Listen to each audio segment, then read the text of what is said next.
everyone. Welcome back to another episode of Apologetically Me. I'm Maggie, I'm Wanda. and we're going to talk about family expectations today. We're going to dive a little bit into our family backgrounds, what our parents expected of us, what we expect of them, talk about some of our traumas, and share some funny stories. But first, before we get into it, Wanda, tell the people what you got going on. So on Friday of last week, I guess at this point, I found out that Always Sunny in Philadelphia is on Disney Plus. I am not sure why it's on Disney Plus because that show is like very vulgar and controversial in nature, and Disney's all about that like family experience. So kind of like a juxtaposition, but I was so happy about it that I started like screaming, and I was like, oh my god, this is the best thing ever. Oh my god, oh my god. And I was like, Jordan, guess what? Guess what? And he's like, what? We just had ordered food at that time, and he's like, did they give us an extra deep fried cheesecake? And I was like, no. Wait, deep fried cheesecake sounds really good. It was like I guess it's not deep fried cheesesteak exactly. It's Fat Bastard. I think it's Fat Bastard. They wrap a cheesecake in a tortilla and then they deep fry the tortilla. So it's like a cheesecake egg roll, I guess you could say. It was good, That sounds but amazing. I wouldn't have had that kind of reaction to them giving us an extra one, you know?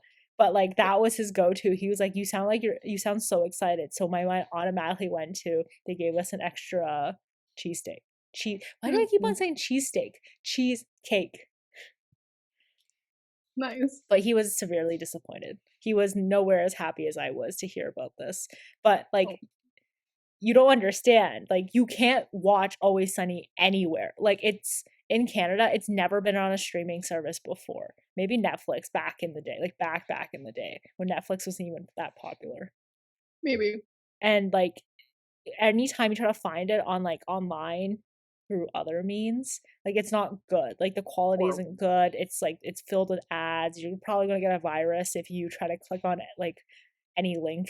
it's funny because as soon as you said it was, I went to watch the first episode, and like right off the bat, it's like a race episode, and Mm-hmm. like they drop the N word at least twice, and it's like, oh, Disney, okay, Yeah, like with all don't the get it, stuff but okay. they censor and everything, and like the things that they do, why like Always Sunny, like I'm not complaining, but Yeah.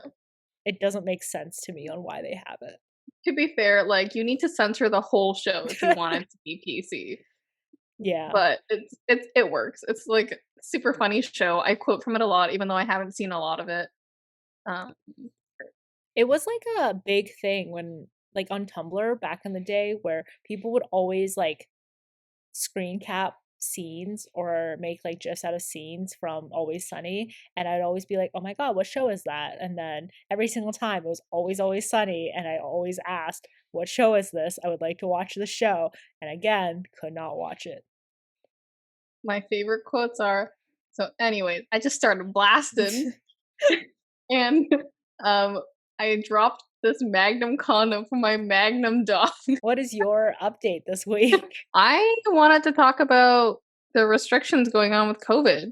I know this is going to come out like a little bit later, but restrictions have started. Um, this is what, the fourth or fifth one. The emergency brakes have been put on for the province. Um, gyms are closed now. I just learned this recently, thanks to Wanda. Hair salons are closed now. Like nail places are closed now. We are handling this so poorly. I am very confused. I am frustrated, and I am sad. Yeah. Thanks for coming to my TED Talk. What gets to me the most, and like not to come off as like an anti-lockdowner, trust me, both of us take the necessary precautions. It's just that like I don't understand why schools continue to be open, especially like high schools and stuff where you can take learning online. Like I know it's not the best situation for like these high school kids, but the alternative is cramming 30 of them into a room together, and teachers aren't given priority for vaccinations and everything, and frontline workers aren't given priority right now. It's everyone who's over the ages of 55, I think, in some regions of Ontario. And it's like these are the people who are retired, who are sitting at home or get to work from home kind of thing. Like if like if they're not in like a long-term care home or like a retirement home, they are probably less at risk than the people who are going out every single day working a minimum wage job as an essential worker who come into contact with like a bunch of people every single day. Like, what are your priorities, Doug Ford? I also want to know, what are your priorities, Doug Ford? Why are you doing this to us? He like gives a lot of back and forth things. Like first he's like, "Hey, lockdown is over. Like let's reopen outdoor dining. Let's reopen Hmm. indoor dining." Yeah, and then he was like, "Guys, I'm really unhappy to see all of you guys out and about like this." That's like, dude, you literally just opened indoor dining and outdoor dining. What did you expect to happen? Yeah. Um, and then he was like, "Nope, don't like what I'm seeing. Shut it back down." And like he really pushed it too. Like he really waited until like the middle of the Easter long weekend to kind of do it. Well, we're not the professionals here. Yeah. We're just the sarcastic commentators who are Yeah. very done with life. Every day is the same. Even the doctors who are the professionals are also not being listened to. So it doesn't matter what you are unless you're a corporation. Welcome to Canada. Who is your beef or crush of the week? So, my beef of the week is the fact that every single time we seem to post a thumbnail with a white person in it, specifically a white male, it gets way more impressions on YouTube and way more watches and likes. What's up with that? I don't understand it. So for example, the online dating episode had 1.1 K impressions versus everything else, including We're Not Asian Enough, which was a killer episode, Chef's Kiss, has only 200 impressions. Really, really says a lot about what our viewers want. Yeah. And you know what? Just for that, we're not going to have any more white people on. No more white males in particular. Yes, this is it. That's all you get. Until you make our other episodes more successful, we're not bringing on any more white males. It's so funny. Yeah, you only get people of color now. Take that, viewers. Yeah. I mean, we love you. Thank you so much for all your support. Like, we're so grateful for you, but like, please hype up our other episodes. We're not only about white males. Maggie constantly asks me if we need guests now because she's like, I always think we're funnier with guests. And I'm like, wow, that's the patriarchy keeping you down. But like, all our guests aren't always male. Yeah, that's the self deprecation keeping you down. But the ones that we have like male guests on, I think are is our like usually our popular episodes, like Jordan, my brother, Nicholas. Like those 3 episodes were like pretty good. But like, why? Why is it better? Okay, my brother says it's because he was on and he thinks he's really funny. You guys Um, said the exact same things. You guys just repeated each other. It wasn't even that like I wouldn't even say that he had any of his own like I guess I humor think in it. I think me and Nick are we're siblings for a reason. We're doing the best we can as 2 single mothers with no children. What is your beef of the week or crush of the week? I have no beef. I have a very peaceful week. Um, I do have a crush of the week. Okay, but he's not a crush. I'm just really into this new singer. His name is Ruel. I don't know if I'm saying that right. If it's Ruel, it's Ruel.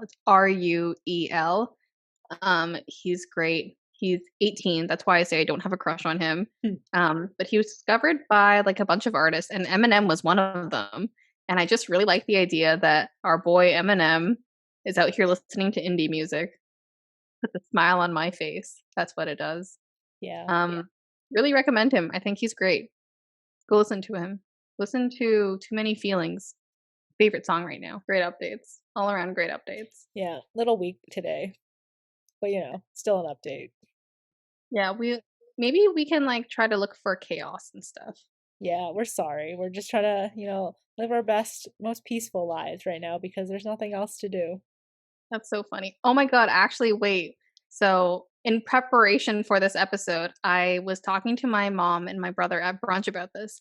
So, like some context, my family, like we were pretty busy, so we only have one meal together once a week, and it just happens to be like Sunday brunch. Um, and it's like pretty fun. Like we finally get to like talk to each other and stuff. So I was going through the agenda this week, and it was very chaotic breakfast or brunch. It was like the most chaotic I think we've ever been in a really long time, which is saying a lot because I think we're a pretty loud family. So I have a lot of thoughts by them. Lots of thoughts and comments from my family about this episode. Again, we're talking about family expectations. We're both technically first generation, I think. Our families came over to this brand new country from their old country. We had to adopt. Check out episode 4. We're not Asian enough to hear us talk about our backgrounds a little bit more. But now we're going to get into what our families expected of us in everything from school, careers, relationship, kids, that kind of thing. So, just for some context, Wanda, tell the people when your family came to Canada. So technically, I'm not even a first generation because my grade 8 teacher, grade 7 teacher, had to break it to me very rudely. She was like, "You're not a first generation. You're actually 0th generation because you weren't even born here." And I was like, "Okay, you weren't clear on the context of it, but okay, thank you for that." So I am 0 generation because I was not born here. Me and my parents came in 2000, April of 2000. So they have been here for, oh wow, this is April. 21. Happy 21 years. Yeah, they're legal to drink in America. I went back for a little bit when I was like 5 or 6, no, 4 or 5, because my parents were like busy working and they didn't want to pay for childcare, so they shipped me back home to China and got my grandparents and my aunts to take care of me. Do you know why they chose Canada in particular? The land of opportunity. That could like be United States too. Yeah, but I think it was so Canada back in the day had this like skills immigration thing where basically if you are a certain type of skilled worker, you could apply for this type of, I guess it's like, I don't know, is it a visa? Is it a, I don't know what it was back then, but you could apply for Mm. it. And then if you are the right type of skilled worker, you can get the visa to come to Canada because they needed those types of people back in the day. So my mom, I don't know what she did before. I think she did accounting before, but then she like learned programming and everything to apply for like this job. And then when she came here, she applied for other programming jobs. You are actually first generation, but when did your parents come to Canada and why Canada? So my parents came to Canada in 1993.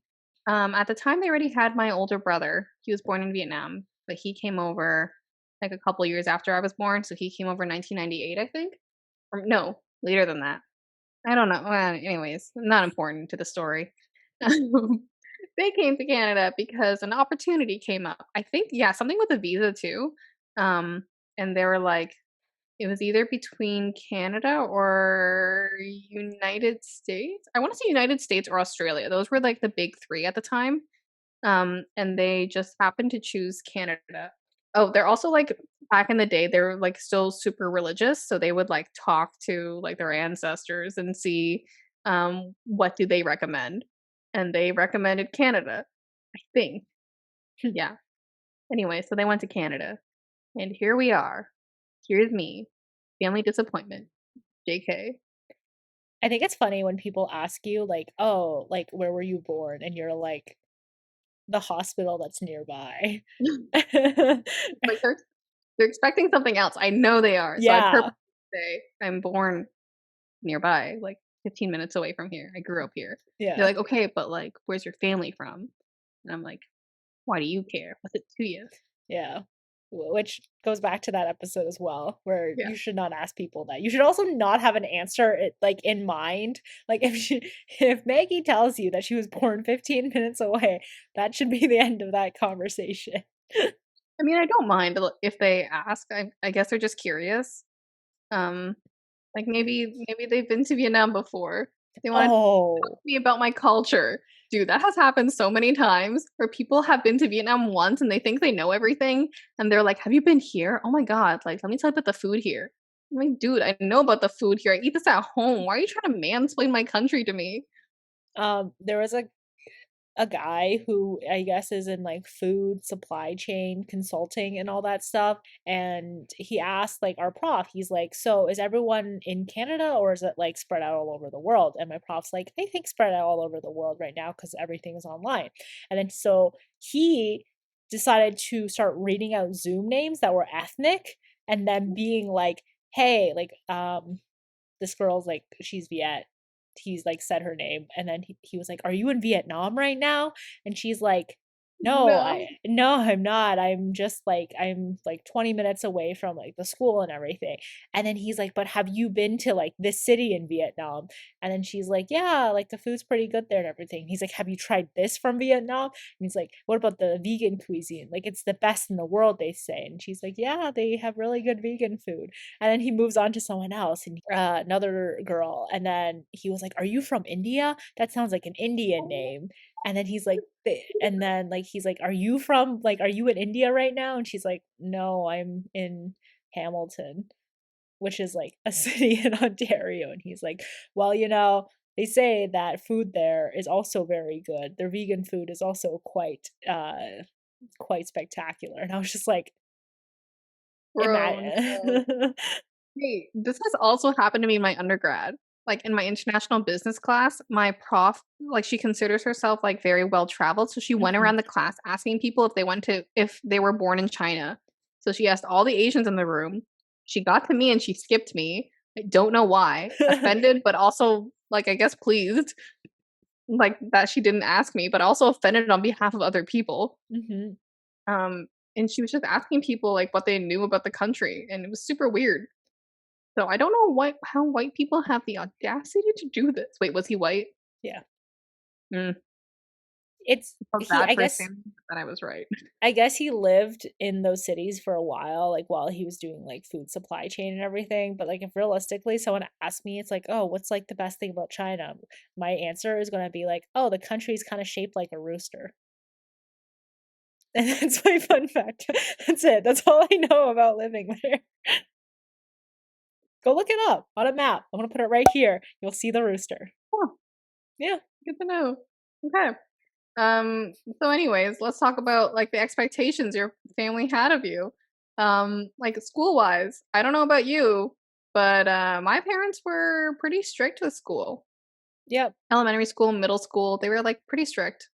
High school for me too, because the whole thing was like, it's crunch time. Like, you need the grades to get into university now. Like, if you don't get like a minimum of 90, you're not going to get into the universities that you want for the programs that you want and everything. So, I think they were worse in elementary school. Like, even in kindergarten, they kind of cared. Really bad in elementary, really bad in middle school. High school was like a little bit better. Cared in university as well. Like, it's not like A minuses didn't even count. Like, it was like A minus was like a little bit better than a B plus, but like unless you got an A or an A plus, nothing else really mattered. I think it's in my personal experience, my life has to be categorized by like before my parents' divorce and then after my parents' divorce. Uh, Because before my parents' divorce, it was like traditional, like Asian, like very conservative, like you have to get these grades. They would check up on us like every day about our grades and read everything that came through. Like they were on top of everything. And mhm. then after the divorce, it was great. It was so much better. Um, about I think like because I'm like pretty self-reliant, I think I'm pretty independent. So my mom like didn't really check up on me, but she always checked up on my brothers. Like she had to follow them every step of the way.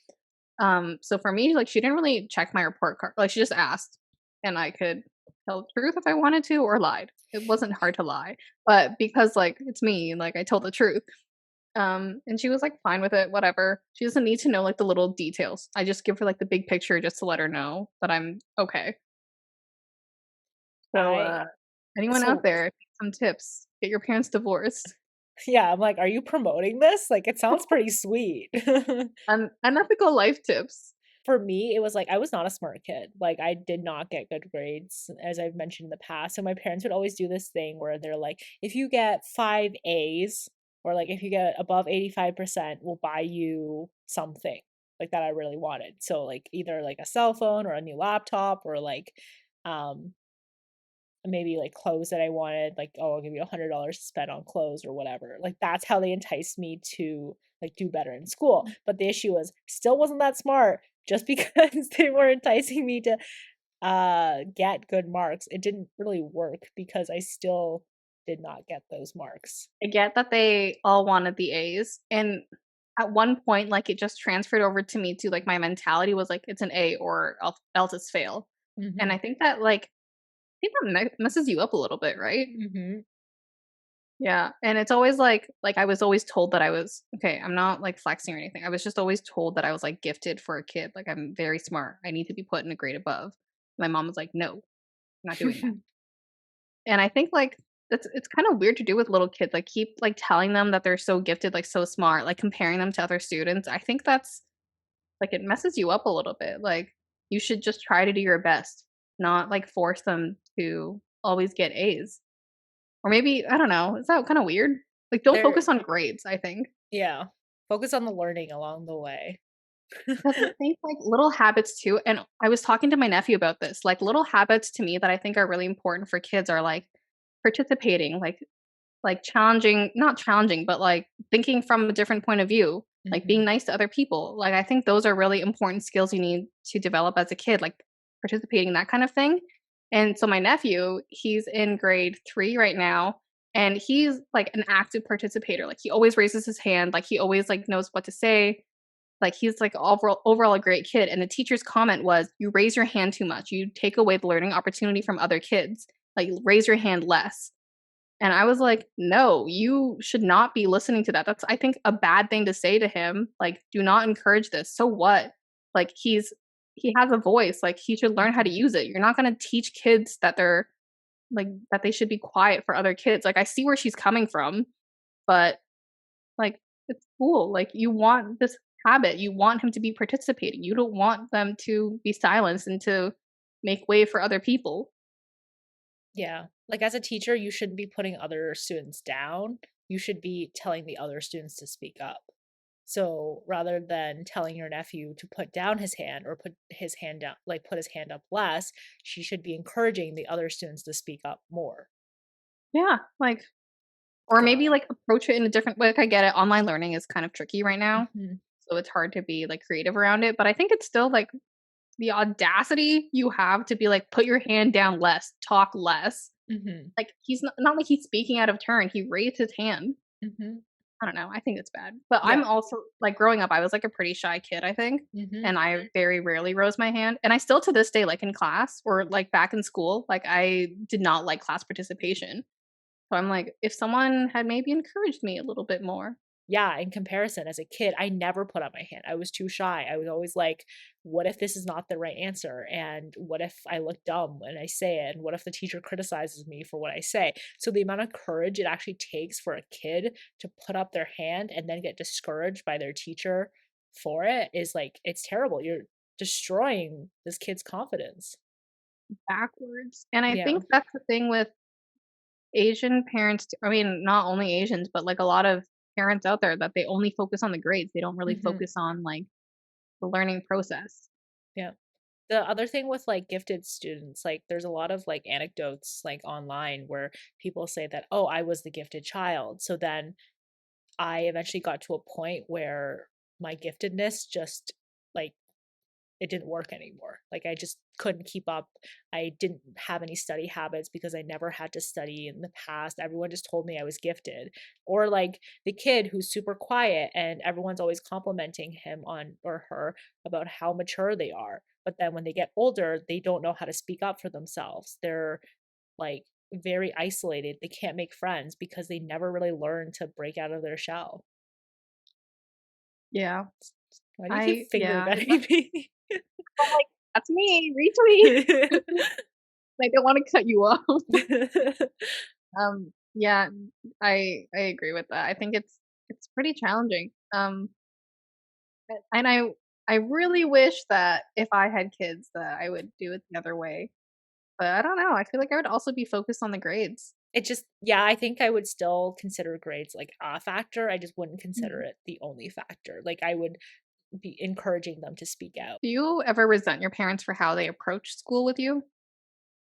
Yeah, I mean, to the point where it's like, I was not good at math, and then sometimes I would not get it right away, and then my parents would yell at me for not being smart enough to understand it the first few times that they taught it to me, and then I started crying. So like that's not the best experience to have. And also putting like rewards towards grades, I don't think really worked that well either. Yeah, no. I don't think I got rewards, but it was just like an expectation. But yeah, those nights of staying up late, um, crying, yelling. I mean, they're all like in the background now, but I'm still like, yeah, kind of resent them for a little bit. Yeah. Like, I I don't think it helped me in it. I don't think it made me learn anything. mhm. I have really bad mark anxiety now where I have like heart palpitations if I go like think about getting my mark or checking my mark. Like I still have it to this day, even though it's a lot better. So I went all of first year not checking any marks. I mean, we talked about this before, but I've cried over grades so many times. Like Yeah. at every point in my education, I have cried over grades. And those are wasted tears. I have a list of things that I need to cry to. Grades are not one of them. Do not cry over grades, guys. Like, think about in the big picture, like, your life is not defined by a grade. Hmm. Move on. Don't cry. Employers don't even look at your university grades. Like the only time where I think grades is good is like if you're trying to get into like a university that you want. Like if Yeah. you're gung ho about getting into an Ivy League, then you're going to need the grades for it. There's no other way. You're going to need to do well on your SATs. You're going to need to have lots of volunteer experience or extracurriculars, and you're going to have amazing grades.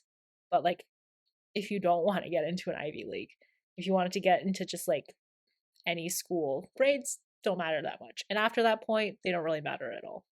I Unless you want to mean, get into master's or yeah. PhD program. Yeah. I was gonna say. But if you're like us, you don't need those grades. I mean, like, you needed it for your MBA, but, like, Yeah. I don't need anything. But then again, they only look at the last 2 years, Yeah, so exactly, and the times I cried were first year. yeah, So, like, it's a learning curve. Like, guys, don't cry. Do your best. That's all we can ask for. As your adoptive mothers, yeah. we just want the best for you. You try Yeah. your best. It's really hard to say to not look at grades though. Like I feel like it's so like ingrained and innate into who I am that it's like I don't know if I'll be able to like overlook it so easily. I mean, also at school, I always assumed people were kinda racist. Like, teachers because I was Asian. So I was like, "Do you actually think I'm smart?" And to this day, I'm still like, "Why are you saying I'm smart? You don't even know me. Is it just because I'm Asian?" Mm, yeah. Or like those comments where, "Oh, you're Asian, you should be good at math." Like, "Fuck you. I'm bad at everything." Yeah. How dare you assume my race? Um, so what did your parents expect from you career-wise? So like typical, you needed to be like a doctor, you needed to have some professional degree. My parents went even like a step further and didn't allow me to become a lawyer, even though it's usually it's like engineer, lawyer, doctor. Like those are the three acceptable careers for uh as an ethnic person to have, right? I wanted to be a lawyer. Well, I first wanted to be a doctor, and then my parents were like, "There's no way you're going to become a doctor," and I was like, "Okay, that sounds good." And then I wanted to be a lawyer. I think I would have. I still think I would be a great lawyer, but they were like, people are really racist. Like, no one's going to come to you for like legal advice or help or anything because like they I rather. would. Thanks, thank you, I appreciate that because they rather go to someone who's white. And I was like, okay, that's disappointing. And they're also like, we're not going to pay for law school. So I was like, okay, not going to become a lawyer. But ever since my mom, or ever since I was younger, my mom's like, you're getting an MBA because she's like, all the successful people I know have an MBA, so you're going to get an MBA. And my mom's in computer science, so she's like, you should do computer science. And I was like, okay, like I guess, like I wasn't super into it, but like I like tech, I just don't like writing code that much. And she pitched us, but people in computer science make money. So I was like, oh, I like money. So that's what I did my undergrad in. And then got into my MBA, happy, rejoice moment. And then finally, my mom's like, oh, my plan for you is done. Like, you have satisfied the requirements of, You can die now. yeah, you've satisfied the requirements of being my daughter education wise. So I guess like I don't like career wise, like she doesn't really care like all that much. She hopes that I make money, obviously, and I'm applying. Um, to the things that actually use my degrees. I've always had like guardrails in place to, or like constraints, I guess, in place where it's like I could and couldn't go. Like if I was a bowling ball going down the lane of life, I always had these gutters up. There was no way that I could spew into another lane or not just go straight ahead and hit all the pins. Like I know that's a That's good thing in good. bowling, but like No, it it's really good analogy. okay, thank you. Do you again, do you resent your parents for that? Like I don't know. Like I don't know, would I have been happier as a lawyer? Like would I be happy in law school right now? Like I don't know. Like it's just I there's so many unknowns, right? Like it's the path that you didn't take. So then in your mind, it's always that shiny new thing that it could have been. But Alternate reality, Wanda. She's yeah, probably right now. yeah, she But probably has a congrats. job right now. But like the good thing about this is that because like my mom structured, I put in quotations, my life so much, I can blame her when I'm jobless in 2 weeks. Would you do the same, you think? I think I would put like I would give options. I would let like if I had a kid, I would let them try things. I think we had this. So when we around Christmas, we had this conversation where I was like, I will support them for whatever they want to do for like a year. Like let's say they wanted to be an artist or something. I will support you for a year. If you can start living by yourself, like on your own, supporting yourself with whatever like thing you're doing, then go ahead. You can do this for the rest of your life for all I care. But if it's like after this 1 year, you're still struggling, you still haven't really made it kind of thing, like maybe at that, like I'm going to stop supporting you at that point. And you either make it or come crawling back. So, Yeah. I think that's a not the supporting for year thing, but I think it's the whole Asian stereotype thing. Like, do whatever you're no, the stereotype is you have to be lawyer, doctor, engineer. mhm, Those are the big 3. And if you don't get a job or you're not employed in those fields, like, no, don't even bother. Like, the arts, don't even think about it. yeah. You're gonna be disowned if you go into the arts. Um, Even business, like, my parents were not on board because they didn't really know what business was, and they were like, "You're not a business person. You wouldn't wanna do this. Why?" Um, so I guess I went against my parents there. Even if you've seen the show like Kim's Convenience, the most unrealistic part about that show is the fact that they let their daughter go to like photography as a Yeah. university major. Like my parents would be like, we're not paying for that. They would flip shit. They would like, the art's not a real thing and everything. And like their parents seem pretty okay with it on the show. So unrealistic. Yeah, so it's kind of funny because I was talking to my mom about this at brunch, and I said, like, "What did you have in mind for, like, my career?" And she was like, "I just want you to have a peaceful, stable life. Like, the only reason why I used to want you to be a teacher and lawyer was because I thought that's what you wanted, because you seemed, like, so into, like, English and writing and everything, um, like, you just" and she no, so before when she was back in Vietnam, she used to be a teacher, Hmm. and she was like, "When I think about those early days, like, it was so peaceful, so calm for me, and that's what I want for you." And I was like, "I don't want a peaceful, calm life, I want chaos. Like, give it all to me. I want anarchy. JK, I don't. I do want a peaceful life, but I don't wanna be a teacher because I cannot do it. I'm so sorry. Thank you to all the teachers out there." Um, and I think she was just like, "I want you to do what makes you happy. I want you to be stable, though. Like, I think it's very important Hmm. for women in the world, they already have, like, a hard time. I want you to be the most stable one of all my kids." I'm like, "Wow, but also double standard, mom." Um, yeah, she was just like, "Do whatever you want, just be happy about it." But there is a double what is it, double standard? What's the word? Anyways, she's just like, "If I were to go into the arts, if I were to pursue writing professionally, if I were to Hmm. pursue any sort of art, music, whatever it is, she would have me out on the streets. She would disown me so hard. She claims that she wants me to be happy. We both know that means you cannot go into the arts. You Hmm. cannot go into anything that will leave you unemployed. Hmm. Yeah. It's you have to be happy, but you have to be happy within Happy with money. Yeah, happy with money within like a but like a professional kind of like you can't be happy with money as an artist or like as an actress. Like you would have to make it like you would have to be disowned first, make it out on your own, and then she'd like maybe come would Falling back. would she come crawling back or would she still be angry at you? Probably find a reason to be angry at me. Yeah.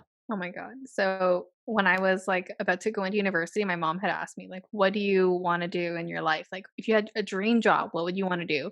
And I was like, "Dream job, eh? I would totally be, like, a movie producer, that'd be great." Mm. And she was so pissed. That was the angriest I've ever seen her. And she was like, "What? You have no connections whatsoever in Hollywood. You have no, like you have no experience. Like, how could you ever wanna be a movie producer?" And I said, "Hey, but you asked me my dream job." She marched my ass down to, like, this career counselor who's close with her family, and, like, she made me sit with him for, like, 2 hours to evaluate what my interests were, like, what I didn't like, and then we had to choose my 6 courses I was doing for grade 12 to get into university, and we chose the programs that I was going to apply to because she was so pissed that I said producer. I think that's Grateful for it, but, like, it's really funny. I think that's so funny. But like the thing is I could totally see you as a movie producer too. Like I can see Cute. you working on set and everything, especially because you have such like knowledge of like pop culture and everything and you're a very like organized person. Like I can see it. Hi, thank you. That's still, like, a dream of mine. I still occasionally will apply to NBC, but I think right now I'm, like, my mid-20s, so I Mhm. think this is, like, the perfect time for me to make mistakes. I haven't really made any substantial mistakes anyways. I think I've been, like, pretty good so far. I've been, like, a good daughter, like, good overall, like, follow Mhm. the right track and everything. I think this is my chance to fuck things up a little, get the chaos that I wanted. I'm quitting my job, I'm going to NBC. NBC, if you're hiring, drop that job description down below. I will apply. Like I wish there was times where it's just like there were you could explore like outs like other career choices. Like, it goes back to the education system too, like, how Mm. we need to be, like, exposed to more opportunities out there. Like, it's not always, like, black and white, university, college, and then whatever job. I think, like, Mhm. you need to be exposed to, like, whatever jobs are out there, have more networking opportunities. Always be networking, guys, even in high school. Just do it. Like, Yeah. bring your kid to work day should be more of, like, a wait, you can't bring a kid. I was gonna say, like, as a stranger, bring this kid to work, but I think that's creepy. Hmm. Maybe like not bring your kid to work day, but maybe like more of those like bring like a field trip to different career places or Yeah, something like that or that'd like be so have cool. more people like you know in movies they always like get parents to come in and talk about like their jobs and everything like in TV Career shows. days. Yeah. Yeah, but we had never had those in my Yeah. school. No. Like maybe having more of those could help get kids inspired by other careers and stuff. Mhm. I loved like, before when I would volunteer for, like, grade 8 students and I talked to them about, like, what they wanted to do, and I loved hearing what they had to say, like, sure, not everyone knew exactly what they wanted to do, and I was like, "Yep, that's perfectly fine, like, don't figure it out now, I just wanted to hear what you guys had in mind," and these kids were so creative, they were one of them was like, "I wanna start a franchise, like, I wanna start my own business, like, I'm gonna do this to help people in, like, these lower communities or something," and I was like, "Dude, damn, you're great, you're, like, 14? Impressive." Yeah, man, they're so creative. I my whole thing was just lawyer, and I didn't even want to be like a good lawyer. I think Bro.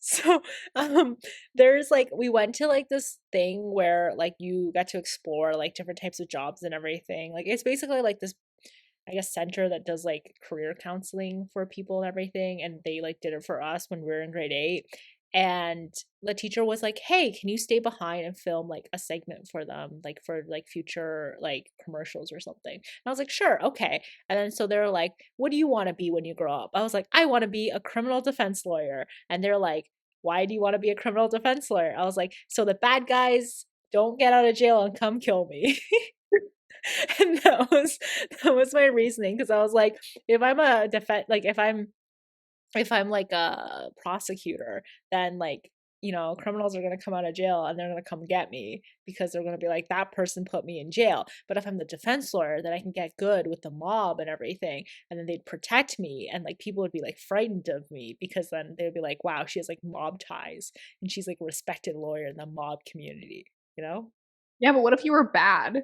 Okay, well, obviously it'd be good in my hypothetical imaginary life of when I'm Wanda the mob lawyer. So onto relationships. Like, how do your parents have any expectations of your current or future relationships? So this whole thing with like you're not allowed to date before university, but then as soon as you get into university, it's like who are you dating? Like who are you seeing? Any interesting guys? Like immediately like it changes. It snaps. It's different now. The coin is flipped. And it's like nonstop asking about like how's your dating life? How you're doing this? Like and it's like what do you expect? Like if it's like didn't date for like what 18 years of your life, like do you expect it to change within like the 1 year? I Like need to be good at dating now. yeah, like it doesn't happen like that. It takes time and everything. And it's like it's not just dating. It's not only do you have to approve of them, they have to approve of them too. It's not enough that you're happy. No, they'll say that, but it's really not about that. They have to. They're essentially dating him too or her. Do they have an ideal person in mind? Oh yeah, for sure. Like someone who probably a doctor, um, tall, over 6 feet, uh, from a certain select race or country. There are Hmm. races Do that they are do not too happy about and would they probably prefer disown me. Chinese? No. Well, I mean, yes, they would like to speak Mandarin to them, but Hmm. my mom knows that that's not happening. They have to be making quite a bit of money. Um, they have to have a good personality. That one is more for me, but then they're like, okay, we'll consider that too. Um, they have to be good looking in their eyes. For the viewers like cannot see, we're already at like 6 right Yeah, we're now. at This 6 fingers. this is a lot. Like your family is dating this guy. They have to get along with their family. It's like your family. Like and then they have to come from a good family. So their family has to be like preferably undivorced parents, happy family, a lot of money, nothing bad. They should have no illnesses within their lineage that could be like transferred down. That could be bad. There's a lot of criteria. And like because of that, I always had like criteria where I was like, oh, this person's not like doesn't meet all like 8 out of my 10 criteria or something, you know? So then like I'd be like, Oh, no. But then now I'm like slowly trying to like I don't have that list anymore where I'm like, well, oh, they should probably be older than me. Um, hmm. that was my 10. Um, yeah, so now I don't really like have that list anymore, which is like it's been a lot better for my mental health that I would say when I'm constantly not rating people on this arbitrary list. When do you think like you stopped using that arbitrary list? That's gonna sound bad. I think since I met Jordan. I don't mean it like that though. Like Yeah, I no, no, no. don't I know what you mean. the list does not matter. You should just be Yeah. happy and they should not be an abusive mansplainer. Nice. Hmm. I like that these little things keep coming back. I think that's a good point. I mean, a good approach to everything. Like, don't have a checklist in mind. I mean, have like a general guideline, ladies and men, gentlemen, at any gender. Don't get your parents to force too much on you, especially when it's like your personal life, like your dating life. Like, yeah, they'll have a lot to say, but like when you date someone, you're like, it's you. You're number one. Yeah. You should not be dating for your parents. Yeah. They're not dating all of you, all of your family. They're just dating you. So that's the thing. Like that's the expectation, right? Like they have to be like perfect in every single way. And also you have to get it right the first time. Like No dating around. yeah. Oh yeah. Thing. So it's like you basically if you're going to date someone that's like That's it. You're done. that's it. Yeah, basically. one shot. Yeah, and it's like they don't even consider that you can consider like other possibilities. Like you don't know who you're going to be in 5 years. You don't know who you're going to be in 10 years. Like you could be dating like six different people within that time or even more. Who knows? Yeah. Maybe less. My parents, okay, we're not like a touchy-feely family. Mhm. Like we talk very much about like kind of surface level things. Uh, So we don't really talk about dating in the family, but like my brothers would like kind of date around a little bit. Um and like no one was really upset about it. I think my mom like had some stuff to say. I think she only got mad about one girl, but like not a big thing. But I like didn't really date a lot. Like I still don't really date a lot. So I don't know like what she expected. No, wait, when I asked her today, she had said, "I just want someone that you're happy with." Um and there is, like, a particular race that she is adamant about, but I will not say. But she's like, "I think you'll get along with people who are kind of like similar to you, like people who maybe, like, have a cultural background but were born here. I think that's the type of person you get along with." But I think, like, you're, like, a good judge of character, like, you'll figure it out. Fine. It's like, as long as he makes you happy. I'm like, I think "Ah, hey." that's okay. They say that. They say that, but I know things will come up. Yeah. Like it's always like they always pitch it as something like so sweet and like so like oh we just wanna we just care for you, no, we just want the best for you, and then like they'll turn on you, they'll Yeah. turn so fast. Yeah. But you're right about the whole university thing. As soon as, like, I started university, not my parents, but, like, everyone else in my family, they would ask me, like, "Who are you dating? Who are you seeing right now? Hmm. Are you married yet? Like, why does no one like you? Like, what's wrong with you?" And they were always like, "I hope you're not gay." The big taboo is do not be gay. Yes.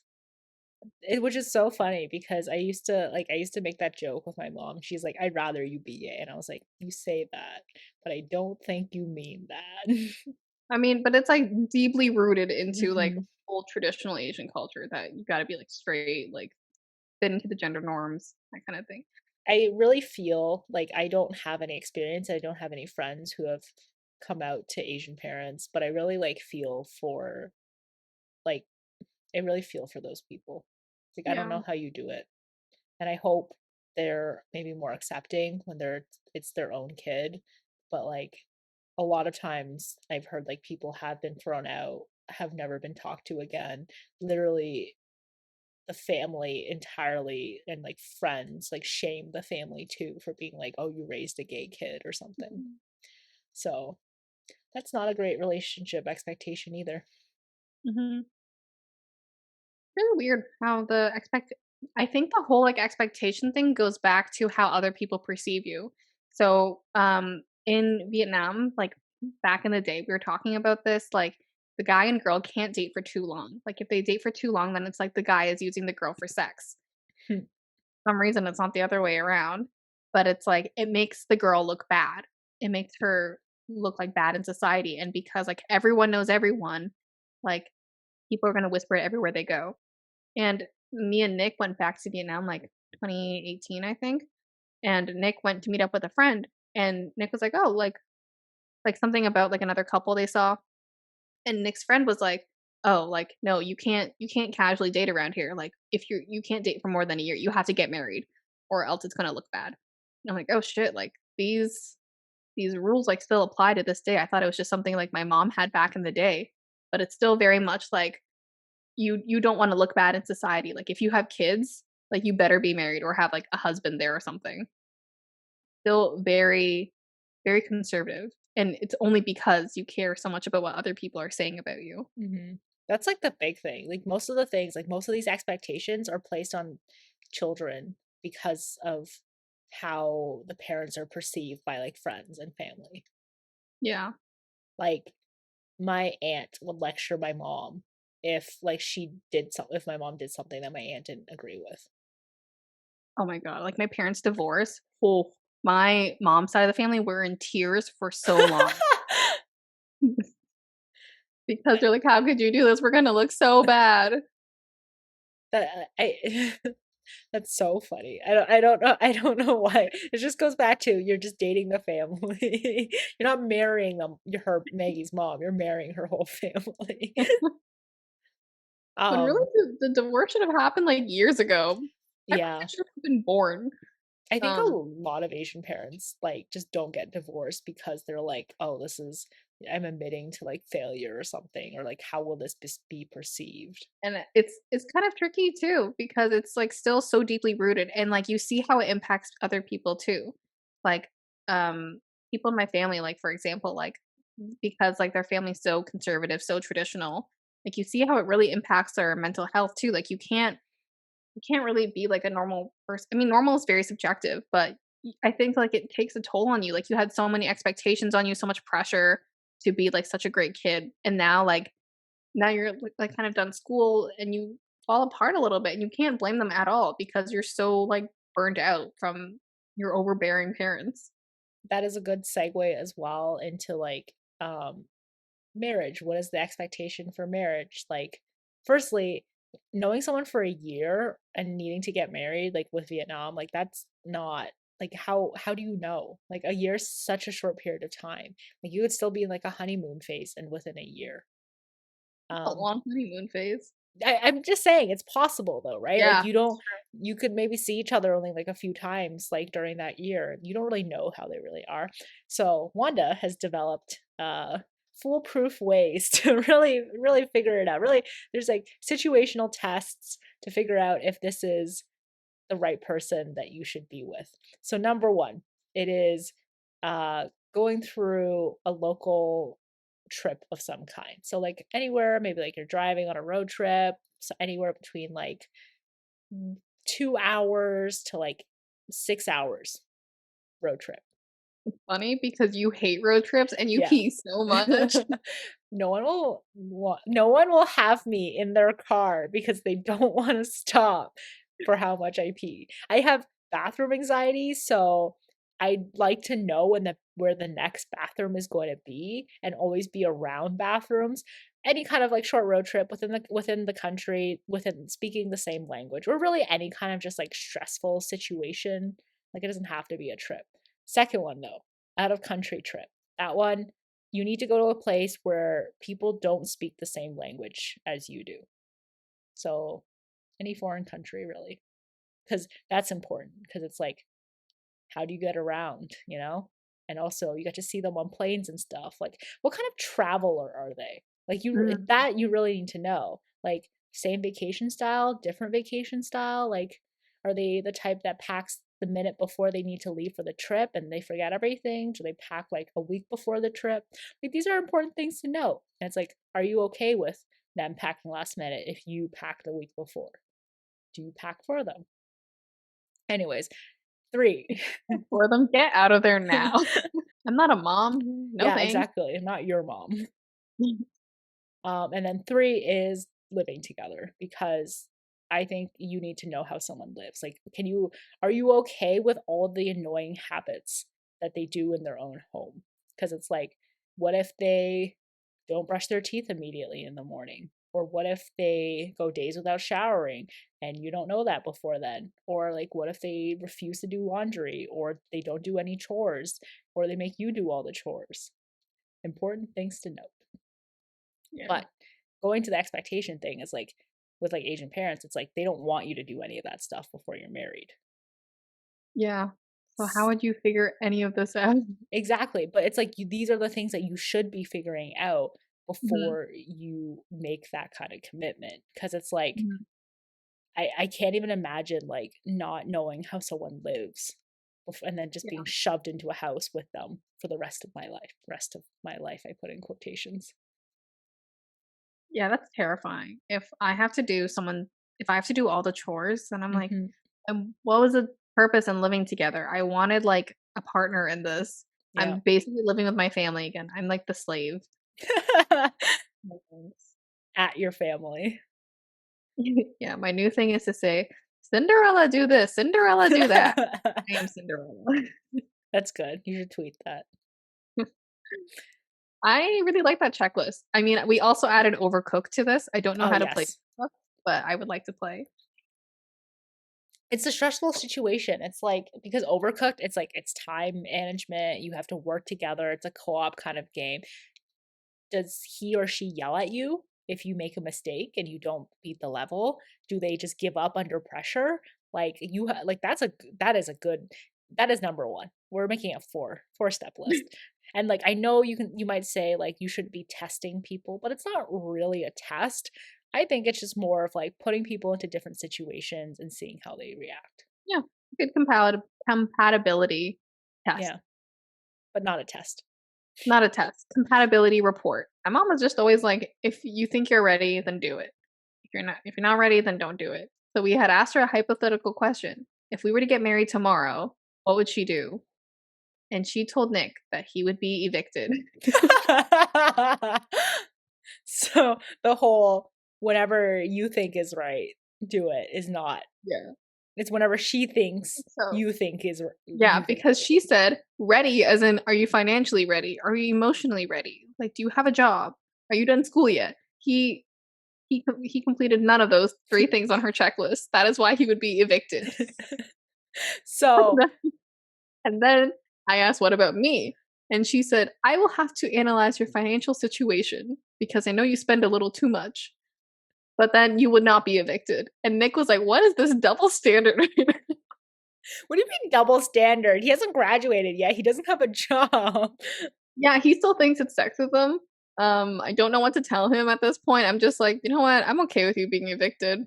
Do it. She, you're basically your mom still said no to you, even though you make enough money to be able to survive on your own. Yeah. Like And he's still like, I'm gonna evaluate. I'm gonna assess you. yeah, like it's so funny. It's like you know how like there's like that whole thing where the husband or whatever asks for the family's like permission to like have your hand in marriage or whatever, but imagine your mom pulls out like a list and then she's like, okay, so what is your financial situation, how emotionally ready are you guys? And then she just like writes scores and everything, and it's like if your final score is over like 500 then she will say yes. Nice. I mean, I don't think I'm still gonna get her blessed. I mean, I should really ask her about what it is in like Vietnamese culture, but I don't think I would ask for her blessing. I think I'm gonna be like, I'm gonna do it. Yeah, I don't like that because it's very archaic. It's like unless my family is giving this guy or yeah, is giving this guy sheeps for like my Mhm. dowry and everything, like I don't really understand the whole like asking for permission thing. It's very much like your daughter is property, and Mhm. I don't I don't like it. I know it's But I think, tradition. yeah, I think like leading up to it too, like you probably have that conversation with your significant other, anyways, and really don't think you need to ask for their blessing. I think it's really weird. Yeah, this My is mom would probably be creeped out too. yeah, but then it's like if you don't ask, like, will they be offended? Like, would your dad be like, "Oh, why didn't he ask for my permission?" Listen, no, I don't think we're like those. Again, we're not a touchy-feely family. Like, my brother and my sister-in-law aren't even technically married. We're fine. um, I don't know. It's just like it's one of those weird things where it's like you're not really sure how your parents feel about that. Like, Mhm. I feel like mine would be like, "Oh, you need like they need to ask for permission," but if they ask for permission, I'd be like really offended because I'm like, "Why? Yeah, You have my permission. We've talked about this." Like, yeah. so it's very like good luck. Do they have, like, a set age of for you, like, when you should be married? 30 years old and no, get married at like 28, 29, have kids at 30 to 32. And so that way my mom is like retired and she's like, I'll take care of your kids and everything while you go work. And I was like, no. And my kids will be mini yous. Yeah, I was like, no. Like, this is not like, I don't agree with your parenting style. I don't know why I would let you raise my children. Does your mom have like a set age for you? Um, no, when I asked her today, she had said, "Whenever you're ready to do it." Um, but she was saying, like, in Vietnamese culture, like, back in the day, like, if you weren't married by 28, you were considered useless to society. You were, like, dead weight to the family because you couldn't support yourself, you couldn't, like you didn't have, like, a husband to support you, like, you couldn't do anything. So I was like, "Oh, shit, I'm, like, getting up there soon. Am I gonna be dead weight to this family?" My mom was like, "No, no, no, like, there's no age at all, like, do whatever you want." I'm like, "28 is still too young to me. Is this bad?" Yeah. Like, we're at, like, an okay age now, But every time I see people getting married on Instagram, I'm like, holy shit. Like, are you pregnant? What's wrong? Why are you getting Yeah. married like this? You're so young. You have so much ahead of you. Yeah, why would you want to do this to yourself? Um, I don't really have any guideline. Like, I don't even know if I want to get married. I'll be Yeah. honest. I would love to go to a wedding, like a friend's wedding. Yeah, this is really unfortunate because I feel like all of our friends have this like we don't really want to get married mentality but I really Mhm. want to go to weddings where I know the bride and groom like really well. So then I'm trying to force other people to get married so that I can go to their weddings. Yes, I feel this. I would love to go to your wedding one day because I know you're gonna have an open bar. Yeah. It's going to be Not that a I drink a lot, but like I just love free alcohol. yeah, like if I did have one, it would be like party, best like amazing food, amazing drinks, Mhm. and then like none of the other stuff. Cause Yeah, I would just do the reception. yeah, honestly, like I could it's party with so all my friends. Great. yeah, and your And parents. oh yeah, I forgot about that. Ugh, yeah. My parents love um, to see me with a boy. yeah. Oh yeah, that the Kiss in front of your parents. yeah. I can't. I even like holding like the part where you exchange vows or you're holding each other's hand or something. That's like Ooh. that's too much. No, we're gonna Mm. black out the screen Sorry, now. mom. I do not know this man. Oh, you're too close to me. I need you to move We're over a just little. friends. Yeah, we were talking about kids too. She was like, "It's up to you. Like, it's I trust both of you. Like, it's your kid. If like it's your choice what you want to do with the kid. I'll support you no matter what you do." So she is pro-choice. Um, but yeah, I feel like she'd like get upset if I was a single parent. Mm. I feel like she would. My mom was saying like similar to like Vietnam. I think it's over the age of 25 or something. I think she didn't get married until she was like 27. So she was considered a leftover woman at that time because you were supposed to get married way earlier, but and then like if you don't get married then it means that you're like no one wants you. You're just the leftovers. So you got to settle for whatever, right? And then Whatever. Oh, Ye you just gotta settle, like, that's the thing, like, you basically if a suitor comes along, you basically just that's it, that's the one. ooh, a suitor. I like that. Okay, so my mom claims that she has no expectations of us for kids. Like we can have as many kids as we want, or we can have no kids if we want. Um, I know this is complete bullshit. She would kill any of us if we decided to have no kids. So she's lucky that all three of us, like all three of her kids, want to have kids. Um, but like one of my cousins, she's an only child. She's in her 40s now, and like she is adamant, like she does not want kids. Like she has a pretty cool lifestyle, I think. Like she's pretty independent. Um, and her mom and my mom are like, yeah, she's gonna change her mind. Like she's gonna have kids one day. She's in her 40s now. I'm pretty sure she's accepted that she's not going to have kids. Um, and it's just kind of weird that maybe because she's a woman, or I don't know if guys go through this too, but like you just can't be expected to have no kids. Like you're useless if you don't have kids. What more do you want? She has a job. She's independent, kind of doing her own thing. Ridiculous. Yeah, I can't believe it's, like, 4 years old, and it's like, "She'll come around, just you wait." When she's 50 or 60, you're gonna change your mind soon. Yeah, but the point like, it's like, at a certain point, it's like, she can't even have kids anymore, so it's like, this is why are we even talking about this? You're gonna die in the process, but Yeah, you get a kid at least. yeah. Trade one for another. The other thing for, like, my parents was, like that I learned recently where it's like I was planned to be born in the year of the rat, because my parents are both monkeys, and they're like, monkeys and rats get along really well. So, like, we plan for you to be, like, born in this year specifically. So then I think there's, like, this whole new expectation of, like, oh, you have to make sure your kids are born within a year that is compatible with not only you, but us as well. But that's not easy. It's basically like Chinese horoscopes Mm, for Asians or like lunar horoscopes for Asians. my family's really into that too. Mhm. Um, yeah, my mom was saying like, "Oh, no," someone was saying to me and my mom. So my mom is a tiger, so she's like pretty hot-headed, and I'm a pig. Even though I should be a rat, but like pig was before the Lunar New Year. Yeah. And they were like, "Oh, like pig and tiger." Like they complement each other. Like the pig is more like calm to the tiger. Like they'll like calm them down. Mhm. Okay, sure. I totally do not hype my mom up when she's angry. You're just there, like, supporting her, fueling her to, like, keep going. I mean, JK, I don't actually do that, but like it's kind of funny. But this also means that me and you like can't be together. You I mean, we are, like, compatible. We're not the ideal compatibility, but we are compatible. But pigs and monkeys apparently are very incompatible, like, they bring bad luck. And I'm like, all of my friends are like pigs. Sorry to your parents. I am the reason for all their bad Yeah, luck. you're the reason that COVID has happened to us.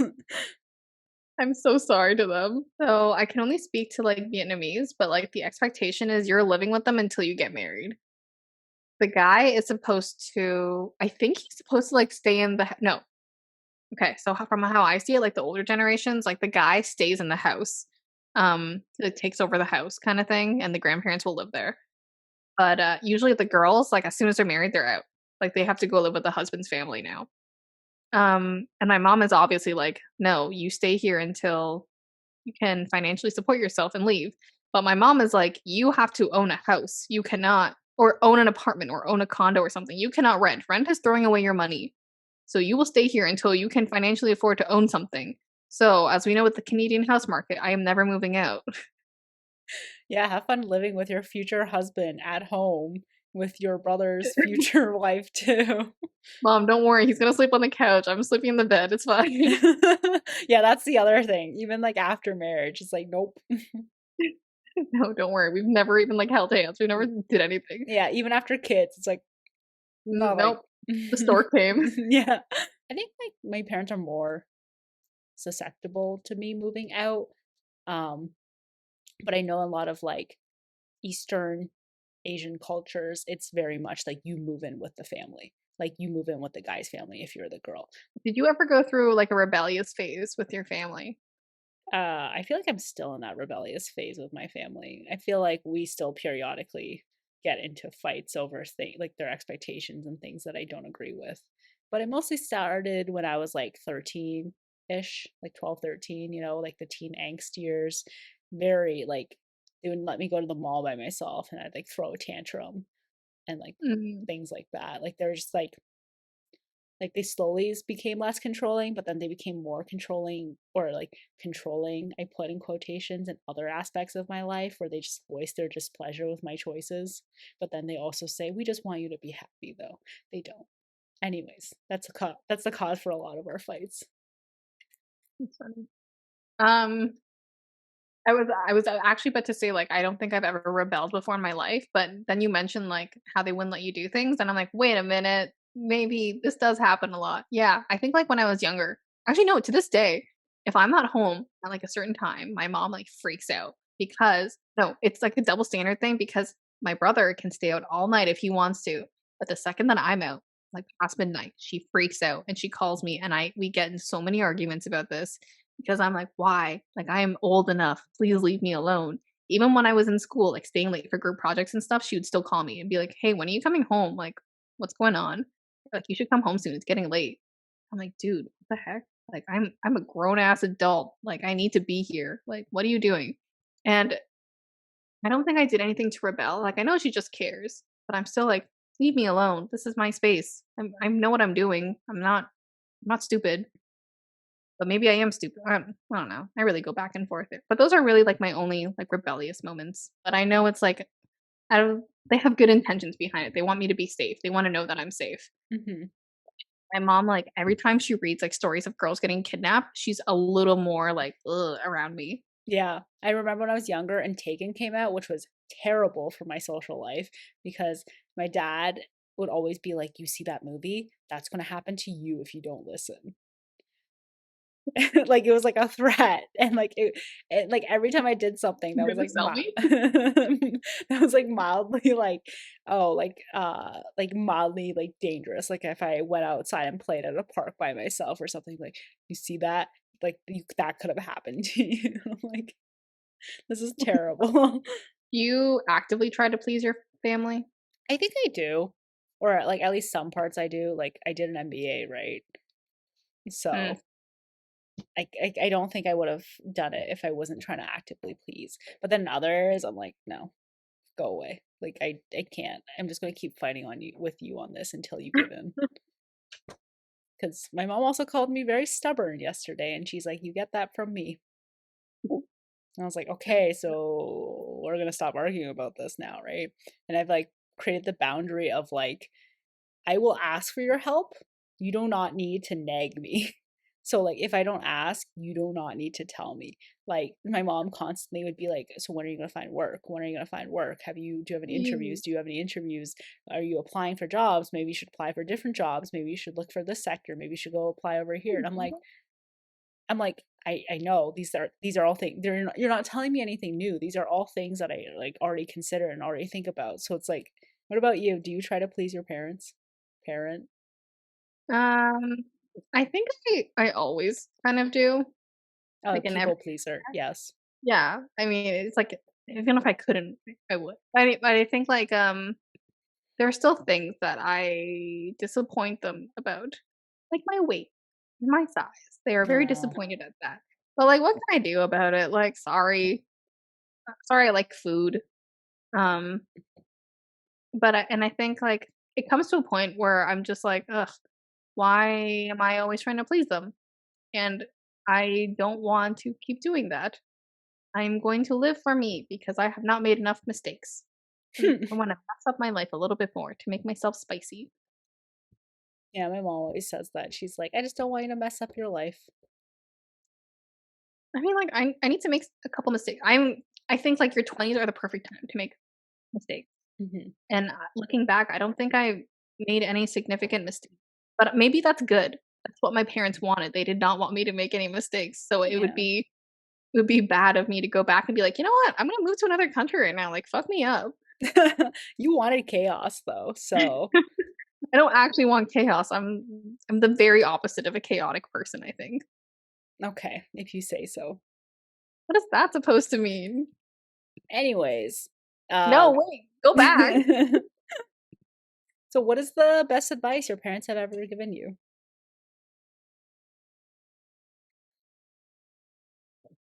What about you? I don't know. Um, I think it was like career advice maybe, where it was like, "Oh, it's okay if you take if it's something you want to do and it's like in the right it's the right next step, it's okay if the money is not there.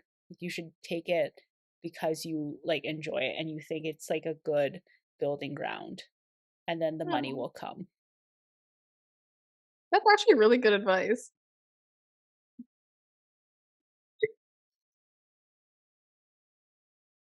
'Cause Okay. why are you making that face at I me? don't know. I just it's like don't encourage them. I It mean, is like, everything else is flawed, but, like, that one piece, there's always a yeah. good gold somewhere in garbage, you know? Yeah, exactly.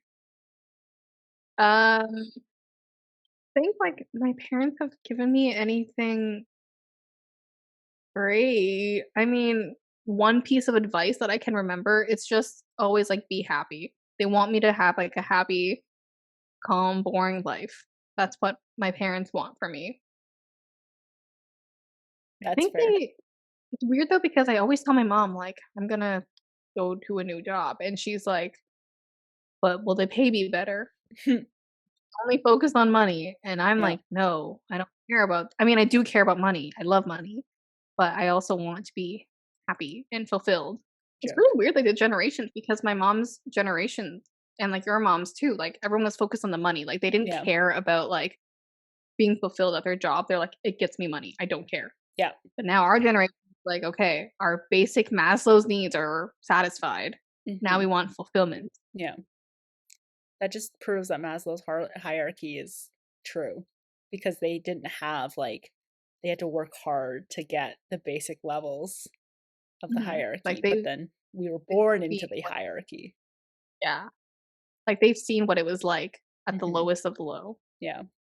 My mom always talks about how she used to go to school like, she only had 2 pants, and if, Yeah. like, those pants were not clean that day or not washed properly, she just did not go to school. how she had to walk miles to go to school, and I should be so happy I only had to walk 1 hour. You walked an hour to school? Well, it was like on the snowy days, like, Oh, because I had to, like, okay. rush through the snow, it took me an hour. Damn, that's so But at long. the time too, I didn't trust my lockers at school for some reason. I was always paranoid people would break into my lockers, so I always carried my textbooks home every single day. Oh my It's god. so heavy. How are you not, like, jacked? That was like the I think that was why that was like the skinniest I've ever been in my life. So that's the best advice that Maggie's gonna give us today. Just walk Walk to school and carry all your with all your textbooks. textbooks. Yeah. Great workout. You'll go to school sweaty, but, like, great workout. I don't know, I think they did an overall good job. I think it's just I think if you're happy, I think it'll translate to your kids because my parents were not happy together. Mm. And, like, I think it was very obvious, like, it was not, like, a great household. But the second, like, the divorce happened, like, they're happy, like, we got so much happier. I think it's just, I don't know, making sure, like, you're happy and safe. My mom keeps saying that, like, "Oh, it only matters when you're younger, and then, like, us like, your parents fighting now, like, when you're older doesn't matter. Like, it doesn't affect you." And I'm like, It still affects you. "What? It still affects me. Like, just because I'm not, like, an impressionable youth doesn't mean that, like, you guys fighting doesn't, like, hurt me in some way," kinda thing, right?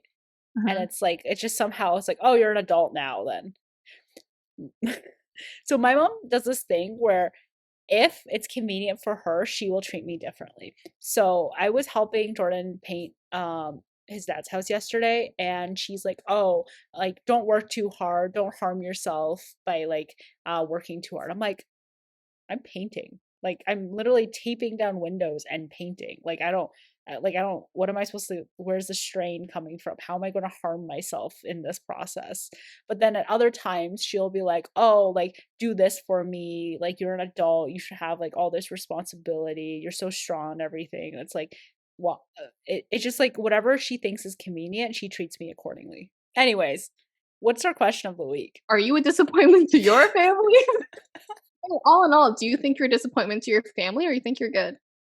I think I'm too good, if that makes sense. I think I might have tried to appease my parents a little too hard.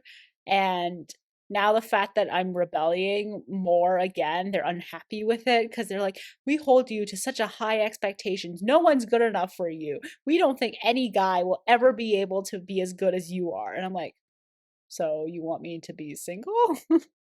Like what future do you want for me? It should be more of a disappointment for them. Like it was ever since the NBA, it's downhill. Mm. You played yourself. I played myself, yeah. And now if I want to go to further education because I don't want to go find a job in this environment, then they're going to be like, "Wow, now you need someone who's a PhD. You need to go for professors only." I'll show them. I'll go bring home a 70-year-old professor.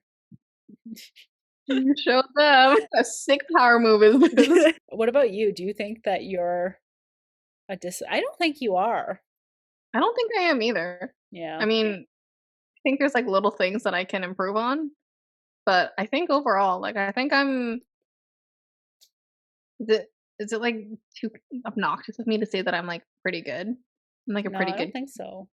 okay, I think I'm a pretty good kid. But I don't wanna be, why? like, swiping too hard on the other people who are, like, bad kids, you know? Yeah, but I feel like that's subjective, right? Yeah. And even though we're considered good kids, like that doesn't make our parents' expectations of us any less for some reason. Like they're Yeah. still equally as controlling as they would be if we were bad kids. Like, Maybe I could be more. I could be a meth head right now. I mean, Yeah. not that a meth heads aren't great. I do not support you if you are a meth head. I'm so sorry if you're a viewer and you're listening to this. Um, yeah, I could be way worse. Be happy with me. Yeah, that's the thing. It's just like I think because we're too okay people, they have nothing to really because Asian parents love criticizing. So if you're too good in one area, they have nothing to criticize you about. So then they start picking at things to criticize that are like, are Yeah. you really? You're gonna criticize this about me? Like, come on. Yeah. This goes back to our whole your mom is your first hater Yeah, they really are. and then you're number 2. So our question of the week, are you a disappointment to your family? And is Are that you a good proud of thing? Yeah, do you try to please your family like us? Where do you want to break free? Do you relate to this? Let us know in the comments or send us an email. We'd love to hear from you guys.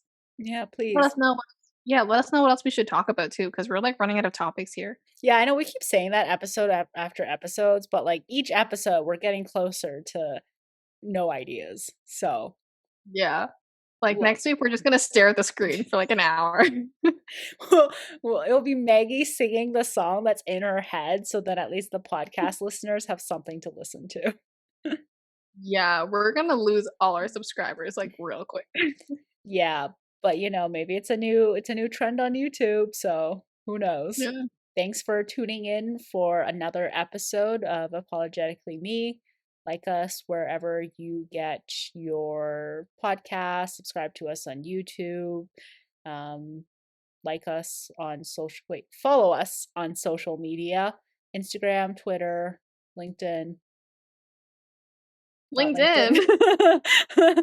Instagram, Twitter, and TikTok. That's the other one. I don't know why I said LinkedIn, but as soon as I said it, I was like, something is wrong. Thanks for watching. Bye. Bye.